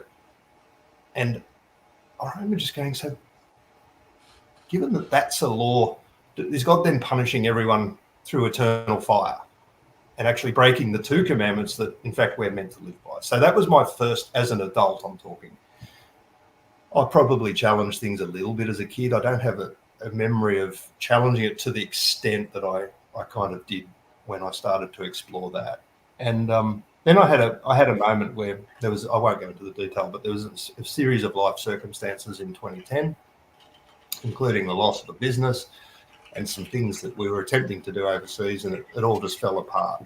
And I kind of got cranky with God. I was like, what the hell is going on? And I had a good right tantrum at the galactic being that I call God. And anyway, nothing happened. I may have even said, you know, what, strike me with lightning, at least I'd see your power as I go. Like, it was a pretty good tantrum. And anyway, a few weeks later, it was Christmas, and I remember just sitting there, and I was like, hey, just in my mind, I was saying, hey, God, I kind of leveled some pretty wild stuff at you, but just for the record, I'm sorry. Like, you know, you're God and I'm not, kind of thing. Anyway, it was one of the richest experiences of my life, because there was an answer, and it was like, it made me turn around. It was almost audible to my ears and sort of deep within me. And the response, I'll never forget it. It was like, not a problem. You are only abusing the idol you'd made of me. Ooh. And I just went, and I knew instantly, it's like, oh, so I don't build a, 2-meter high kangaroo. That'd be an Australian Idol. I knew to stop building, just stop. And they were the earliest inquiries that led to this idea of why don't we experience things outside, beyond the mind? So anyway, that's a good exploration. After that, I when I lost a business at the end of 2010, by February of 2011, I'm exploring. I'm looking at the Federal Reserve banking system, looking at G. Edward Griffin.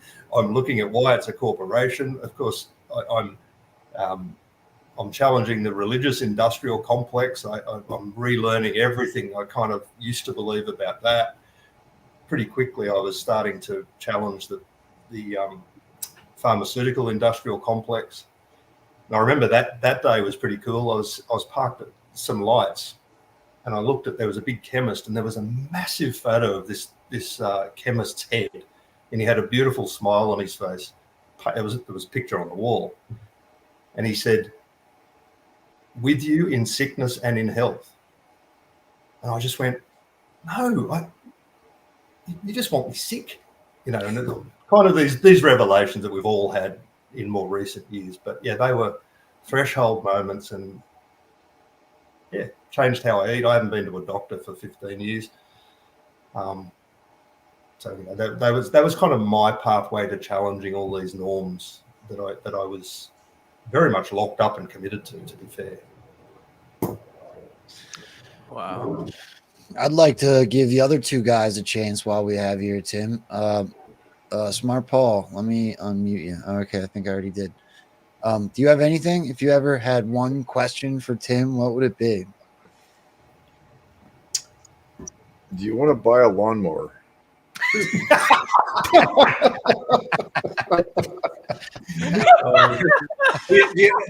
gotta tell the story. Hey, Paul, did y'all got any of them there 3-dimensional lawnmowers? Yeah, not those 2-dimensional ones that hang upside down. No, for everybody watching, it's a joke. Tim has a story about his lawnmower bursting into flames, and he and I are on a Zoom one day, and he goes, "Wait a minute, I'm hearing something." He goes, "Oh, holy shit, I'll be right back." He goes running out. "What were you doing?" He goes, "The guys, the roofers next door were yelling at me. His lawnmower was on fire on his back porch. And it was going to burn his house down." And he's got a really small lawn. So he had one of those plastic, like electric ones. That thing melted down to about 3 inches tall. I just wanted to put some of that yellow tape around the body of the lawnmower. My story is that Beer was trying to kill me from the get-go. I was actually on a Zoom call with him, and eventually the ruckus I heard was there were guys actually in my backyard on the hose putting the fire out. It was like up the back of the house. Meanwhile, I'm chatting with Beer, distracted. What's not telekinesis? What's the one with from Carrie? Not Carrie, but anyways. Timmy, if I was going to take you out, it wouldn't be death by plastic lawnmower fire. I'm a little more creative than that. That wasn't on my bingo card. I was guessing. No, I think what Tim said is brilliant. I do feel that it's everything we're talking about is something each individual has to go through for themselves. And I think one of the most important things that anybody can focus on in this change is to trust yourself above anything you get from the outside world, and learn to trust yourself and learn to think things through and come to your own conclusions. And that's why I think it has to be individual. And don't let it bother you when people have different opinions. Everybody's coming to their own conclusions differently, and so what? And I think something important to add to that is don't get offended by it. First of all, exactly what you said. Don't worry about it if people don't agree with you. But also learn to respect other people's experience and process.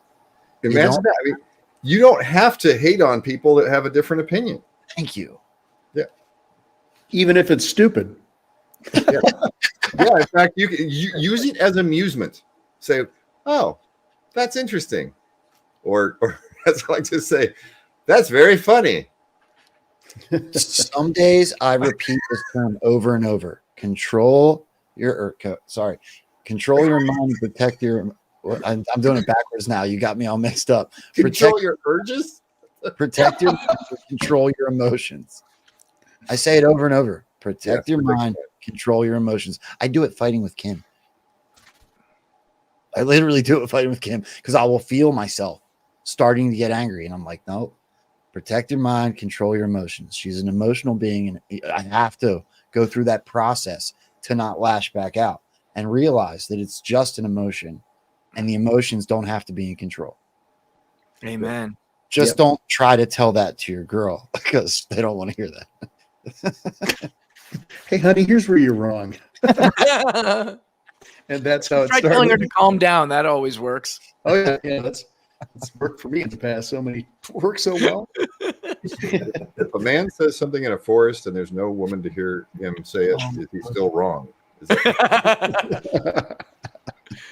John, you got something for Tim?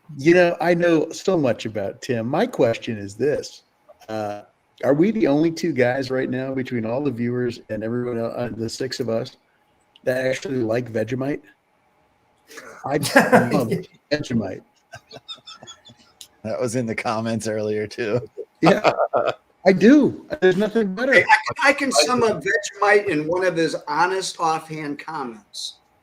So we were on a Zoom and we were at somebody else's house and they brought a bottle of Vegemite and we were slathering it on and eating it in front of him so he could see our knee-jerk reaction. And he goes, well, with Vegemite, the less you use, the better it tastes. Like, there's your answer. That's brilliant. It's kind of like homeopathy, The more diluted it is, the more potent it is. With Vegemite, 1 part per million is a little too much, in my humble opinion. I mean, it did start as a prison colony down there. So at one point, it was probably a delicacy, right? It's cultural, an acquired taste. It was created in the wars. It was actually created for the soldiers at war. So that makes sense. Well, that way, after a bite of Vegemite, a bullet doesn't feel so bad. Right. You're not going to disobey again. Oh, boy. Well, I just wanted to re-emphasize what Paul had said in that I've seen comments on different things on social media and people are like, well, you mean if we can't trust that, then who are we supposed to trust? Well, you. How about nobody? Yeah. Right. Trust yourself. Take everything with a grain of salt and decide for yourself. But that's people are trying to save energy so they don't have to think by just trying to figure out who they can listen to who's always going to tell them the truth. Right. That's a recipe for disaster. You got to think for yourself. There's no way around it. Practice. Did you call that type 1 thinking? Type 1 thinking is instinctive, kind of emotional thinking. Type 2 thinking is rational. It's your frontal lobes. So you use your rational mind and don't depend on other people to tell you the truth. Because what if they're not? And how would you know? You won't know. That's interesting. That's very funny.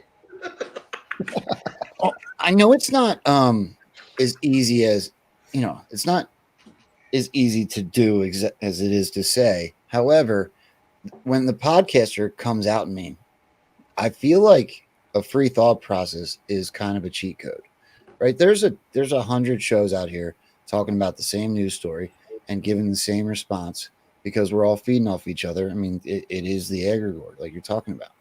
But when you're able to step back and do exactly what I just talked about and protect your mind and control your emotions and see things without being a cog in the wheel, I think that that's the way to I think that the ultimate message is to encourage a free thought process. I think that that's the cheat code when it comes to doing this sort of thing. I think that that's the ultimate message. Somebody said something interesting to me. I was talking to someone, I can't remember who it was, but they said something, I said, don't trust anything. You got to think for yourself. You got to dig into this and do your own research. And, if you need more information, you got to go find it. And they said, "Oh man, but that takes so much time and energy." And I said, "Well, what's the alternative?" And they just stared at me like, "Oh shit. The alternative is you're just gonna be wrong." Love your faces. Well, I'll tell you what, we've been going for a couple hours. I know this is going to take some time because we've got so many people, but I don't want anybody out here watching, and I know there's going to be a ton more that see the show, to miss out on anything any of you guys are doing. So if you want to just start, Mark, and we'll go right around the horn, let everybody know kind of where they can find you, what you might have coming up, stuff like that. Absolutely, I will. You can see my little up there. So my show is on the Patriots Helping Patriots Network right here on Rumble. And my host, the Fear Guy, Scott, is the Friday guy, co-host. And we go every Wednesday live at 6 p.m. Pacific, 9 p.m. Eastern. Hold on. Take a pause because your echo cancellation's getting you again. Try me again. All right. So every Wednesday, 6 p.m. Pacific, 9 p.m. Eastern, me and Scott, Live Free or Die, go live with our show, The 40,000-Foot View with Scott and Mark. And I won't tell you who our guests are for this Wednesday, but I'll give you a hint that one of them is on this call right now. He doesn't know that he's only one of two, but we're going to sort that out this Wednesday. We've got an incredible set of guests for this Wednesday. John and Paul have been on the show. Now that Tim is out, hopefully he's going to be on the show too, and you as well, my friend. And my handle's there. I'm 8track with a Q on Truth and 8track_Truth on X. And I'd love to stay in touch with everyone if they had fun tonight. And thank you. I'm the only one on this panel that was not invited onto your show, but not that I noticed. You are one of the two guests for Wednesday, and you know that. It's just an egregor. I was on his show before he was. You're an egregor, Scott. I wonder if we could come up with an egregor costume for Halloween, so we can walk around and be. Oh my God! How would I know you if I saw you? Look for the furry. I'll tell you what. If you want to have a mask and pretend you're in a car trying to get in front of me and you're by yourself, well played. Smart Paul. Tell everybody about your Substack and where they can find you, buddy. Substack is Sapioplex, which is, I guess, right here. It's so hard to do that on a camera. Sapioplex.substack.com. There's about 22 or 23 articles, maybe 24. It's a lot of reading. Enjoy. It's brilliant. It's brilliant work. It might take some energy to get through it. Yeah. It's a lot of writing. I love that it's so smart and hysterical. We try to make it funny so people don't die when they read it.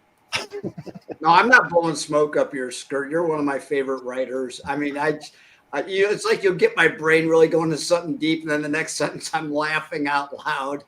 No, but Beard, don't you ever wonder if people reading it that don't know him as well as we do are still, because I can see him saying it when I'm reading it. No, I think I can read him objectively, and he's still damn funny. I hate to admit it. He's just a funny writer.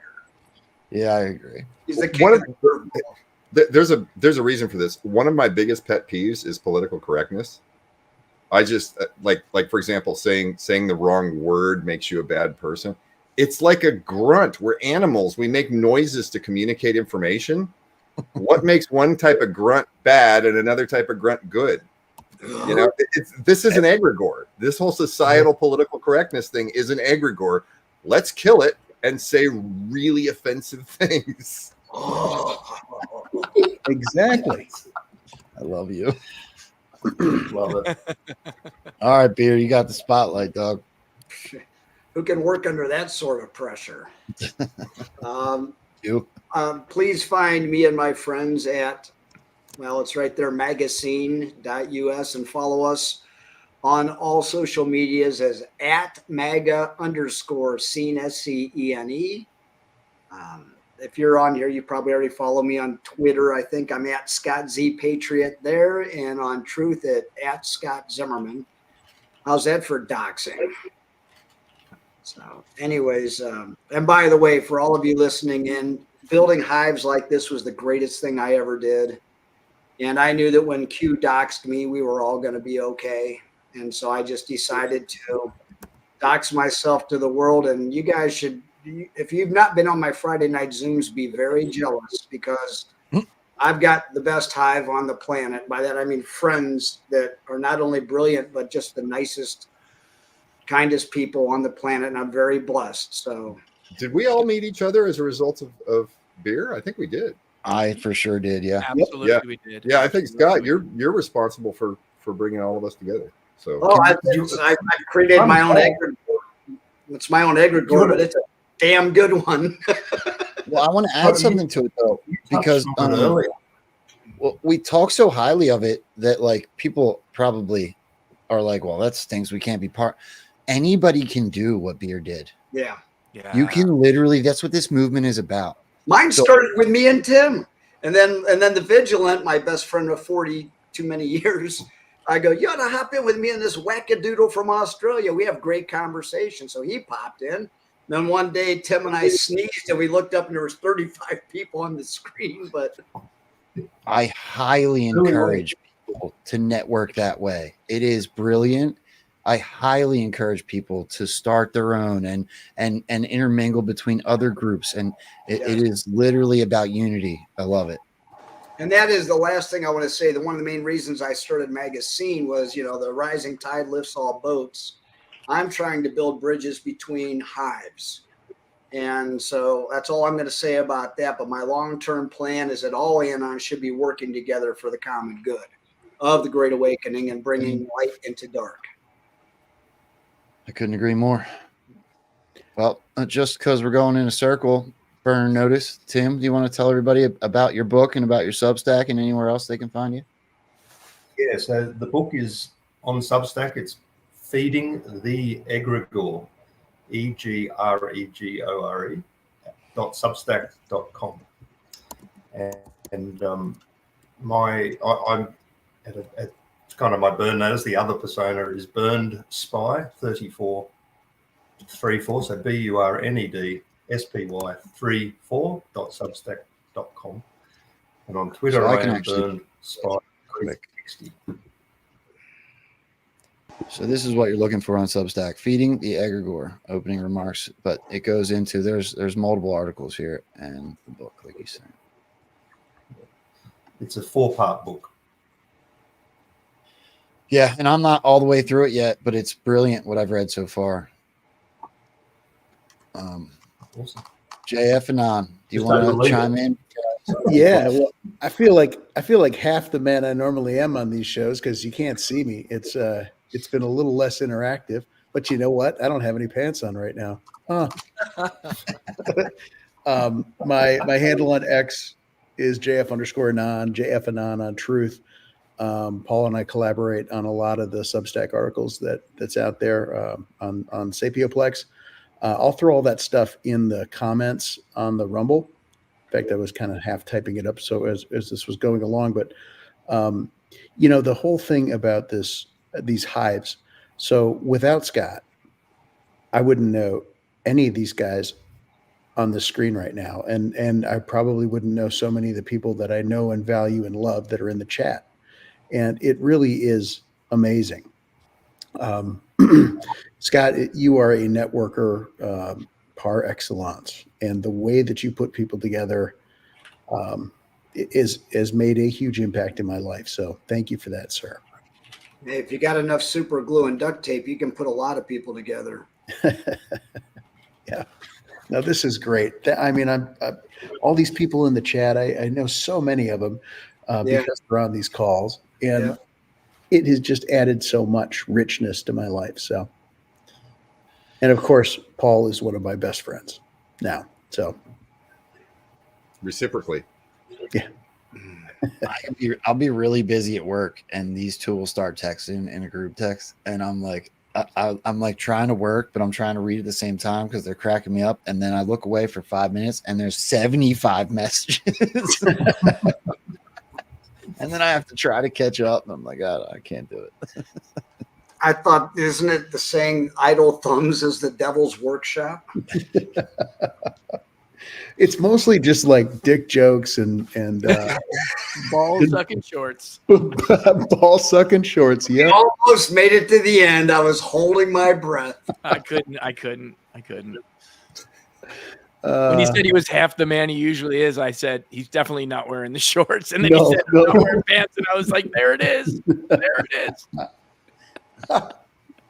Well, if you guys are here, you already know where to find me. If you could hit that thumbs up on Rumble, same thing on YouTube and on X. Please share the show out. I highly suggest checking out 8-Track's show, the Substack and book by Tim. Please go over and see Beer at the Parade. Support all of your favorite patriots and anons in this movement. I will say, I got a show coming up on Wednesday night too. Carly Bonet is going to be here. I am pretty stoked about that. I know it's going to be fun. I cannot wait to hang out with her. You know what, Joe? Let me sneak one in because nobody knows I have a Rumble channel. Just go to Rumble and in the search, it's all one word, no spaces. If you put space in, you'll get my old channel. It's just Beer at the Parade, one word, no spaces, and you can find all my interviews that I've been doing on Rumble. Thank you. Yes, please. That's why I do this part. And I highly suggest, look, if you want to see both 8-Track show and my show, that's why Rumble's beautiful. You can hang out for one live and you can go watch the other one on replay. And it's just as important to all of us. We all get our messages out there and we all support each other. So I hope that everybody does that. Just because I want to say thank you to them. I don't want to I didn't do it for a reason because I thought the content was most important. But I did run the ticker because people that watched the replay asked. So if you wonder why there's a Cash App, that's what that was for, because people asked me how to support when I'm not able to watch live. If you want to purchase from Mike Lindell and support My Pillow, you can do it with probably anybody's show. But for this show, the promo code would be Rambo. And then, of course, I'm always going to promote Kofefi.coffee. I'm not even going to put my link up today. I hope you buy Rambo, but there is a bunch of amazing people that are up on that project. Beer being one of them.